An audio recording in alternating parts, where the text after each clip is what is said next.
une formation de gauche, Yohann Usaï. Oui, c'est vrai, c'est sorti opportunément à ce moment-là, donc ça fait plus de 10 ans. Mais c'est pas la condamnation en tant que telle qui pose un problème, parce que tout le monde s'accorde à dire que les règles n'ont pas été respectées.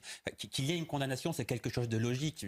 Même au sein du Rassemblement national, on reconnaît en off que oui, effectivement, la condamnation, elle était attendue et quelque part, elle est logique. C'est vraiment l'exécution provisoire, le nœud du problème. La décision est politique. Pardonnez-moi, mais ce que vous dites est important parce qu'au procès, c'est pas du tout ce qu'a plaidé le Rassemblement national. Si vous dites qu'en off, au Rassemblement national, on ne dit pas la même chose on reconnaît que les règles ont fait. Ils ont assumé crânement qu'un assistant parlementaire pouvait travailler pour le Parti. Exactement. La défense n'était pas du tout celle-là. Ils n'auraient pas hurlé au scandale s'ils avaient été condamnés à rembourser sans l'élection provisoire. C'est ça. Bon, écoutons Laurent Jacobelli, qui est du Rassemblement national, qui a pris la parole. Ah mais là, c'est la bourde. C'est la bourde. Parce qu'apparemment, en off, ils reconnaissent les faits. Et puis, elle se pointe sur le plateau de TF1, elle vient dire qu'elle est innocente. Et ils ont plaidé l'innocence pendant le procès.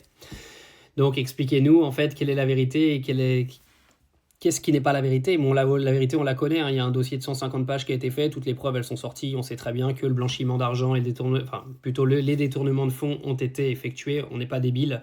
Ils n'auraient pas sorti une peine aussi sévère s'ils n'avaient pas toutes les preuves. Donc, arrêtons de prendre les gens pour des cons.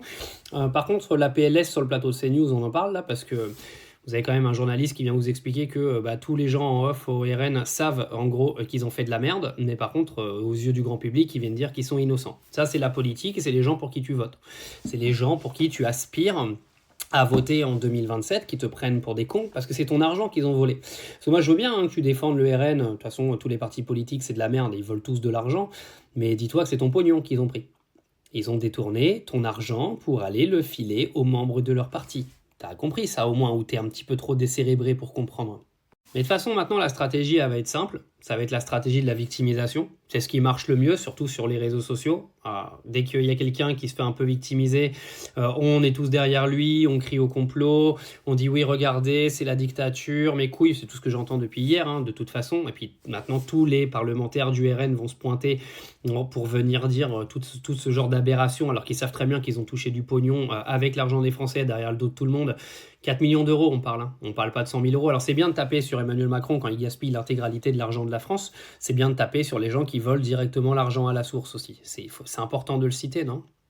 Mais voilà, on va suivre un petit peu ce qui va se passer dans les mois à venir. Bon, moi, je m'attends à une dissolution du gouvernement parce que je pense que la prochaine loi que Bayrou va vouloir faire passer, ça va être directement motion de censure et le gouvernement va sauter parce que vous avez les deux extrêmes qui vont se mettre ensemble pour faire sauter le gouvernement. Je pense que vous vous rendez pas compte de la portée que va avoir ce qui vient de se passer au tribunal avec Marine Le Pen.